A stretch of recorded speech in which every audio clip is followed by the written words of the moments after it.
Hello viewers, I'm Muhammad Abdul Habib. Welcome you all to our channel Habib Sir Classes. In this video, we'll be discussing Unit 4, Chapter 5, Admission of a Partner, Practical Problems. Here is the question, page number 238, question number 1. The following was the balance sheet of Ram and Rahim who were sharing profit and losses in ratio of 2:3. तो ये balance sheet किसकी है? राम और रहीम की है। ये लोगों के प्रॉफिट शेयरिंग रेशियोज क्या है? 2:3। 2+3 क्या होता? 5। तो 2+3 बिकम्स 5। जो भी अमाउंट बांटना है उसके 5 हिस्से होंगे, जिसमें 2 हिस्से राम के रहेंगे, 3 हिस्से रहीम के रहेंगे। Their balance sheet as on 31 March 2019 was as under. तो राम और रहीम के बैलेंस शीट यहाँ पे दी हुई है। कुछ लाइबिलिटीज है उन लोगों के पास और कुछ एसेट्स है।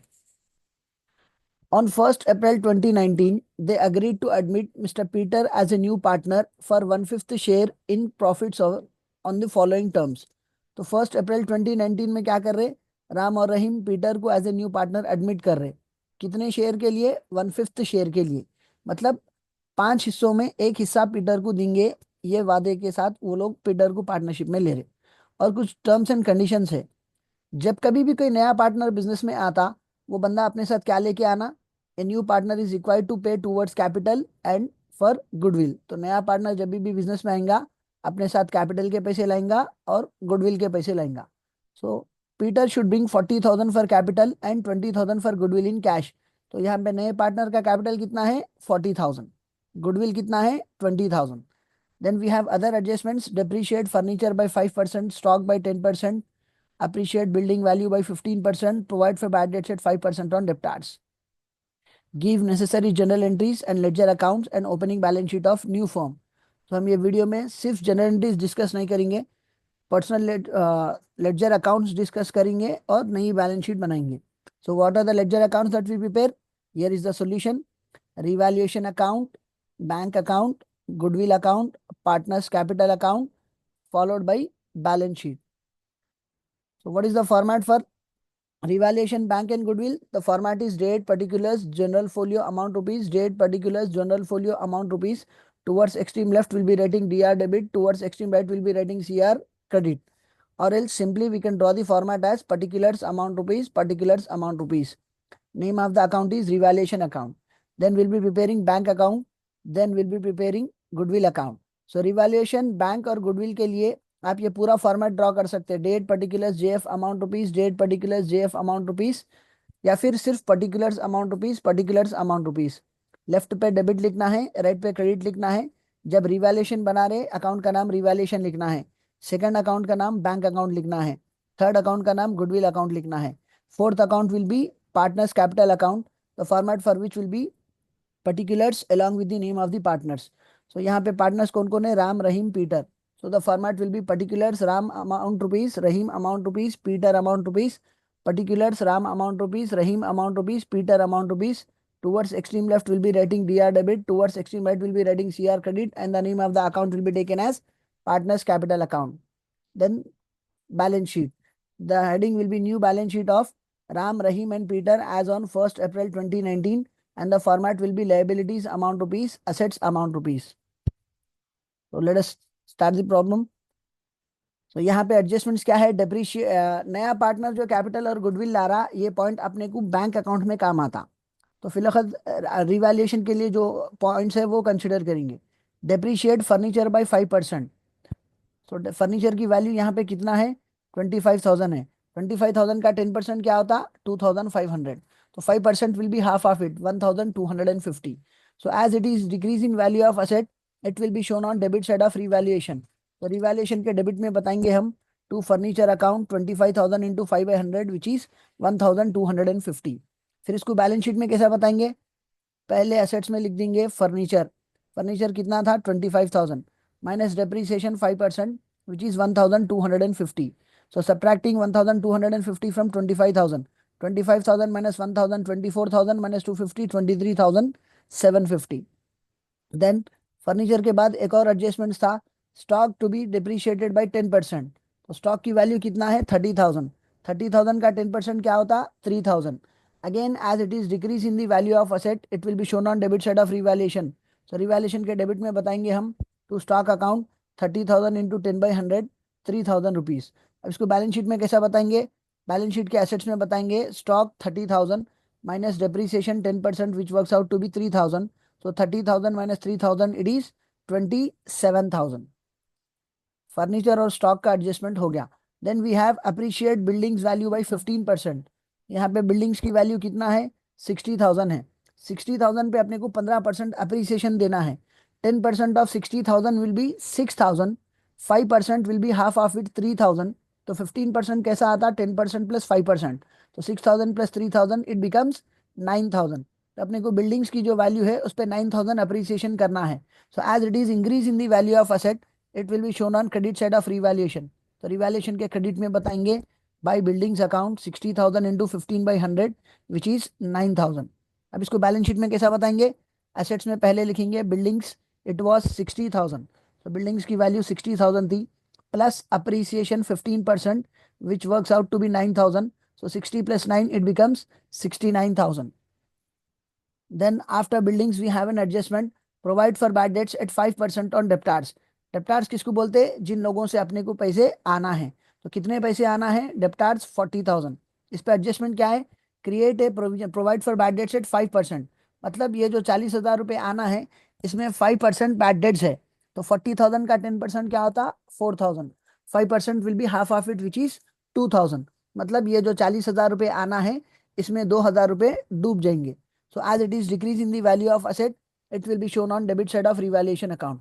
तो रिवैल्यूएशन के डेबिट में लिखेंगे हम to provision for bad debts account 40,000 into 5/100 which is 2,000 rupees.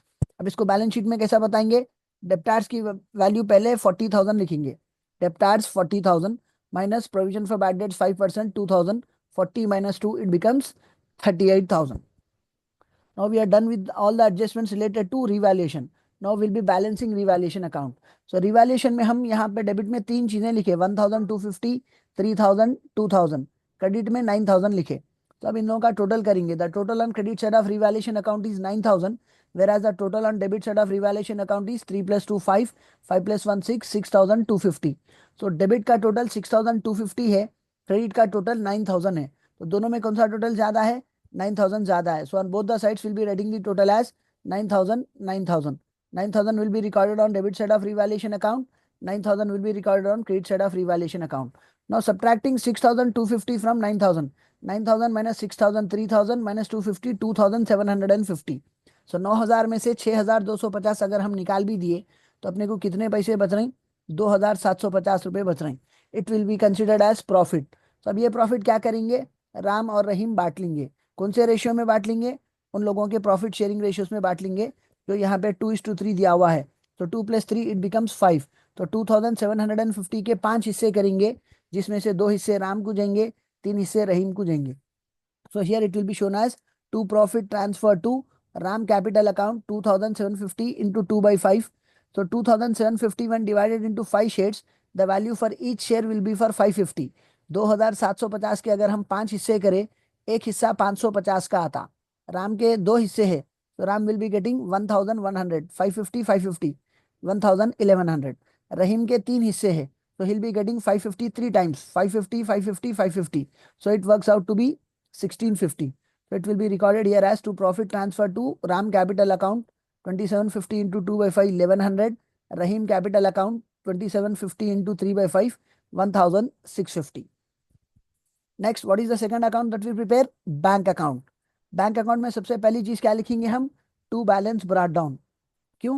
Bank it is an asset, all assets have debit balances. जैसे ही यहाँ पे बैंक अकाउंट में टू बैलेंस बी/डी लिखेंगे, जब हम पार्टनर्स कैपिटल में जाके बाई बैलेंस बी/डी लिखेंगे. क्यों? Capital it is a liability and all liabilities have credit balance. Always remember that bank account में हमेशा पहले टू बैलेंस बी/डी लिखना है. पार्टनर्स कैपिटल अकाउंट में हमेशा पहले बाई बैलेंस बी/डी लिखना है. अब ये जो टू बैलेंस बी/डी लिखे, ये जो 10,000 है इसकी वैल्यू हम क्वेश्चन में एसेट्स में ढूंढेंगे, either on the name of cash or on the name of bank. तो यहाँ पे एसेट्स में दिया हुआ है बैंक 10,000. इसको हम टू बैलेंस बी/डी में जाकर लिखेंगे 10,000. इसका मतलब क्या है? नया पार्टनर पीटर जिस दिन बिजनेस में आ रहा उस दिन राम और रहीम के पास पहले से 10,000 रुपये रखे हुए है. पार्टनर्स कैपिटल में हम जो बाई बैलेंस बी/डी लिखे, इसका जो अमाउंट है वो हम लायबिलिटीज में पार्टनर्स कैपिटल के नाम से ढूंढेंगे. तो लायबिलिटीज में जाएंगे, partners capital, Ram capital 50,000, Rahim capital 30,000. So this will be shown on credit side of partners capital as Ram by balance B by D, 50,000 for Ram, 30,000 for Rahim. अब नया partner अपने साथ क्या क्या लेके आएगा, कैपिटल और गुडविल। यहाँ पे Peter should bring 40,000 for capital, 20,000 for goodwill in cash. तो पीटर यहाँ पे कैपिटल कितना ला रहे, 40,000, गुडविल कितना ला रहे, 20,000। बैंक अकाउंट का कैश या बैंक अकाउंट का रूल क्या है, पैसे आ रहे डेबिट में लिखेंगे, पैसे जा रहे क्रेडिट में लिखेंगे। तो नया पार्टनर अपने साथ कैपिटल ला रहा और गुडविल ला रहा, तो बिजनेस में पैसे आ रहे हैं। So these two will be shown on debit side of bank account as to Peter capital, कितना आ रहा कैपिटल का पैसा 40,000, टू गुडविल, गुडविल का कितना आ रहा है 20,000। तो नया पार्टनर आने से पहले ये दोनों के पास कितने पैसे थे, 10,000। तो कैपिटल के कितने पैसे आए 40,000, 40 प्लस 10 50,000। गुडविल के कितने पैसे आए 20,000, तो 50 प्लस 20 70,000। तो the total on debit side of bank account is 70,000। Credit side हम कुछ भी नहीं लिखे, तो क्रेडिट साइड का टोटल 0 है। तो the total on debit side of bank account is 70,000, whereas the total on credit side of bank account is 0। तो दोनों में कौन सा टोटल ज्यादा है, 70,000। So on both the sides will be writing the total as 70,000 70,000। अब debit में हम 70,000 लिखे, काउंट करें तो 70,000 है, क्रेडिट में हम 70,000 लिखे, कुछ भी नहीं है। इसको बराबर करने के लिए क्या करेंगे, by balance carried down 70,000, the same will be brought down on opposite side as to balance brought down 70,000।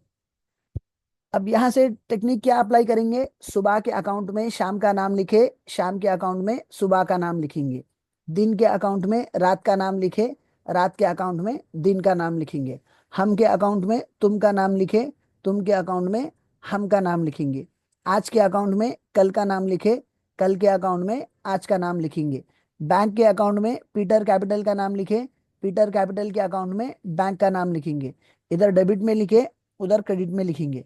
Peter capital कहाँ पे है, पार्टनर्स कैपिटल में है, पीटर कैपिटल डेबिट में भी है क्रेडिट में भी है। तो हम बैंक के अकाउंट में पीटर का नाम डेबिट में लिखे थे, तो पीटर के अकाउंट में बैंक का नाम क्रेडिट में लिखेंगे, by bank account 40,000 rupees. Next, bank account में हम गुडविल भी लिखे थे, टू गुडविल 20,000। तो टॉम के अकाउंट में जेरी का नाम लिखे, जेरी के अकाउंट में टॉम का नाम लिखेंगे। तो बैंक के अकाउंट में गुडविल का नाम लिखे, गुडविल के अकाउंट में बैंक का नाम लिखेंगे। So immediately after bank account we have goodwill account. तो जैसा बैंक के अकाउंट में टू गुडविल लिखे थे, उसी तरह गुडविल के अकाउंट में बाई बैंक लिखेंगे 20,000। सो अब नया पार्टनर अपने साथ कौन से पैसे लाया, capital 40,000, goodwill 20,000।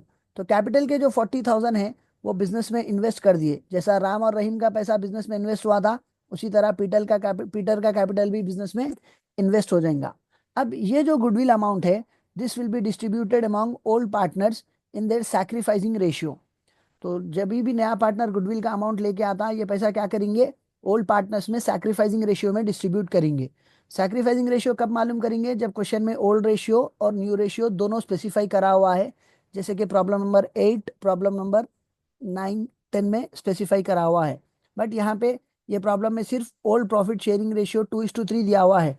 So when new profit sharing ratio is not specified, we will make an assumption that old partners are sacrificing in their same old profit sharing ratio. तब ये जो गुडविल डिस्ट्रीब्यूट होगा सेम ओल्ड रेशियो में distribute होगा 2:3। सो 2 + 3 क्या होता 5। तब ये 20,000 के क्या करेंगे, हम 5 हिस्से करेंगे। तो 20,000 के 5 हिस्से करें तो एक हिस्सा कितने का आता, 4,000 का आता। राम के कितने हिस्से है, 2 हिस्से है, सो 4 2 8। रहीम के कितने हिस्से है, 3 हिस्से है, तो 4 3 12। So here it will be distributed as to Ram capital account 20,000 into 2/5 8,000, to Rahim capital account 20,000 into 3/5 12,000। तो अब इन दोनों का टोटल करिए, डेबिट में भी 20,000 आता, क्रेडिट में भी 20,000 आता। अब सेम पॉइंट अप्लाई करिए, संडे के अकाउंट में मंडे का नाम लिखे, मंडे के अकाउंट में संडे का नाम लिखेंगे। तभी गुडविल के अकाउंट में हम राम और रहीम का नाम लिखे, तो राम और रहीम के अकाउंट में क्या करेंगे, हम गुडविल का नाम लिखेंगे। इधर डेबिट में लिखे थे, इधर क्रेडिट में लिखेंगे। By goodwill account, Ram will get a share of 8,000 from goodwill, Rahim will get a share of 12,000 from goodwill। उसके बाद हम रिवैल्यूएशन का प्रॉफिट भी बांटे थे, तो रिवैल्यूएशन के अकाउंट में राम और रहीम का नाम लिखे थे, to profit transfer to Ram capital 1100, Rahim capital 1650। तो रिवैल्यूएशन के अकाउंट में राम और रहीम का नाम आया, राम और रहीम के अकाउंट में रिवैल्यूएशन का नाम आएगा। इधर डेबिट में लिखे थे, इधर क्रेडिट में लिखेंगे। By revaluation Ram will get a share of 1100 from revaluation profit, Rahim will get a share of 1650 from revaluation profit। अब इसके बाद दो चीजें ऐसे रहते हैं जिससे रिलेटेड क्वेश्चन में कभी कोई एडजस्टमेंट नहीं देता। This we need to remember for each and every problem. एक है जनरल रिजर्व्स, दूसरा है profit and loss. General reserves अपने को हर क्वेश्चन में लायबिलिटीज में देता, प्रॉफिट एंड लॉस अपने को लायबिलिटी में भी दे सकता, असेट में भी दे सकता। If profit and loss are given on liability side, it is amount of old profit. If profit and loss is given on asset side, it is amount of old loss. अगर profit and loss liability में दिया हुआ है तो ये पुराने profits है, अगर प्रॉफिट एंड लॉस असेट्स में दिया हुआ है तो ये पुराने लॉसेस है। तो सबसे पहले जनरल रिजर्व्स। जनरल रिजर्व्स हमेशा आपको लायबिलिटी में मिलेगा। तो ये जो 20,000 जनरल रिजर्व्स है, ये कौन मेंटेन करे? ओल्ड पार्टनर्स राम और रहीम मेंटेन करे। तो नया पार्टनर आने से पहले क्या करेंगे, ये लोग ये रिजर्व्स बांट लेके खत्म करेंगे। तो this 20,000 will be distributed among Ram and Rahim in their old profit sharing ratio 2:3। तो 2 + 3 क्या होता? 5। तो 20,000 के 5 हिस्से करे तो एक हिस्सा 4,000 का है। तो राम के 2 हिस्से है तो राम विल बी गेटिंग 8,000, रहीम के 3 हिस्से है, रहीम विल बी गेटिंग 12,000। तो यहाँ पे लिखा हुआ है बाई जनरल रिजर्व्स 8,000 12,000। फिर इसके बाद दूसरा नाम क्या है? Profit and loss. Profit and loss पहले हम लायबिलिटीज में देखेंगे। तो यहाँ पे लायबिलिटीज में दिया हुआ है प्रॉफिट एंड लॉस 10,000। तो ये पुराने प्रॉफिट्स है। पुराने प्रॉफिट्स कौन बांट लेंगे? पुराने पार्टनर्स बांट लेंगे। कैसा बांट लेंगे? ओल्ड प्रॉफिट शेयरिंग रेशियो में बांटेंगे। तो ये 10,000 राम और रहीम बांट लेंगे, 2:3 में बांटेंगे। 2 + 3 क्या होता? 5।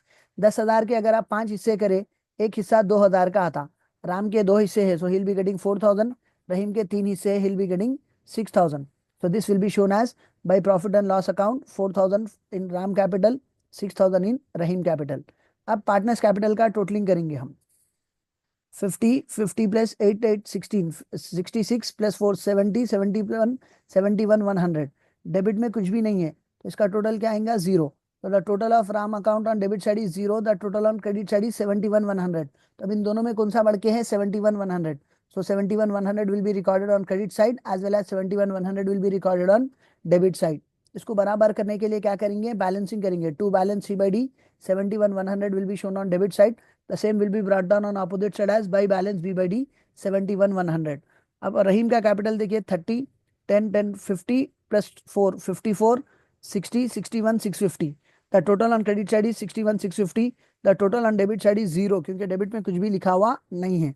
तो दोनों में कौन सा बढ़ के है? 61 650। सो 61 650 will be recorded on debit side, 61 650 will be recorded on credit side. अब 61 650 में से इसको बराबर करने के लिए क्या करेंगे? बैलेंस कैरी डाउन करेंगे। To balance carry down 61 650, the same will be brought down on opposite side as by balance brought down 61 650। अब लास्ट पीटर का बैलेंसिंग करेंगे। क्रेडिट साइड में टोटल 40,000 है, डेबिट साइड में 0 है। तो दोनों तरफ 40,000 40,000 लिख के इसको बैलेंसिंग करेंगे। To balance C/D 40,000, the same will be brought down on opposite side as by balance brought down 40,000. Now we'll be preparing new balance sheet. New balance sheet की हेडिंग क्या आएंगी? New balance sheet of Ram Rahim and Peter as on 1 April 2019। इसमें हम क्या करेंगे? Liabilities में सबसे पहले कैपिटल्स लिखेंगे। तो कैपिटल्स में राम रहीम और पीटर के कैपिटल्स क्या बताएंगे? राम के पास पहले 50,000 थे, अब कितने हैं? 71,100 है। रहीम के पास पहले 30,000 थे, अब कितने हैं? 61,650। पीटर के पास 40,000 है। तो these values will be shown in new balance sheet liability side as capitals. तो capitals Ram capital 71,100, Rahim capital 61,650, Peter capital 40,000। अब इसके बाद और क्या क्या लायबिलिटीज हैं हम पुरानी लायबिलिटीज में चेक करेंगे। बिल्स पेबल 25,000, इसको हम कुछ नहीं करें तो जैसा है वैसा नई बैलेंस शीट के लायबिलिटीज में बताएंगे। Bills payable 25,000। Then after bills payable we have trade creditors 50,000, इसको भी हम कुछ नहीं करें तो जैसा है वैसा नई बैलेंस शीट के लायबिलिटीज में बताएंगे। Trade creditors 50,000। Then after trade creditors we have general reserve 20,000, ये बांट के खत्म कर दिए तो दोबारा नई बैलेंस शीट के लायबिलिटीज में नहीं बताते। प्रॉफिट एंड लॉस 10,000, ये भी हम बांट के खत्म कर दिए तो दोबारा नई बैलेंस शीट के लायबिलिटीज में नहीं बताते। कैपिटल्स ऑलरेडी हम लिख दिए। Now coming to asset side. Assets में यहाँ पे देखिए बैंक 10,000 है, ये पुरानी वैल्यू है। नया पार्टनर आने से पहले इन दोनों के पास 10,000 थे। अब इन दोनों के पास कितना पैसा है? 70,000 है। तो हम नई बैलेंस शीट के एसेट्स में बैंक कितना बताएंगे? 70,000 बताएंगे। Then after bank we have debtors 40,000, जिसपे अपने को 5% बैड डेट्स निकालना था। तो बैलेंस शीट में बताएंगे डेप्टार्स 40 minus provision for bad dates 2, 40 minus 2 it becomes 38,000। फिर डेप्टार्स के बाद वी हैव स्टॉक। स्टॉक की वैल्यू 30,000 थी, जिसपे 10% डिप्रिसिएशन 3,000 निकालना था। तो stock 30,000 minus depreciation 3,000 it becomes 27,000। फिर स्टॉक के बाद वी हैव इन्वेस्टमेंट 20,000, इसको हम कुछ नहीं करें तो जैसा है वैसा नई बैलेंस शीट के एसेट्स में बताएंगे, investments 20,000। Then after investments we have furniture 25,000, तो बैलेंस शीट में बताएंगे फर्नीचर 25,000 जिसपे 5% डिप्रिसिएशन था, तो minus depreciation 5% 1250, it works out to be 23,750। Then furniture के बाद वी हैव बिल्डिंग 60,000 जिसपे अपने को 15% अप्रिसिएशन करना था 9,000, तो it will be shown as building 60,000 plus appreciation 15% 9,000 which works out to be 69,000। आखिरी में इन दोनों का टोटल करेंगे, दोनों का टोटल सेम आएगा which is 2,47,750 on liability side as well as 2,47,750 on asset side. Hope you have understood the topic. See you all in next video. Thank you.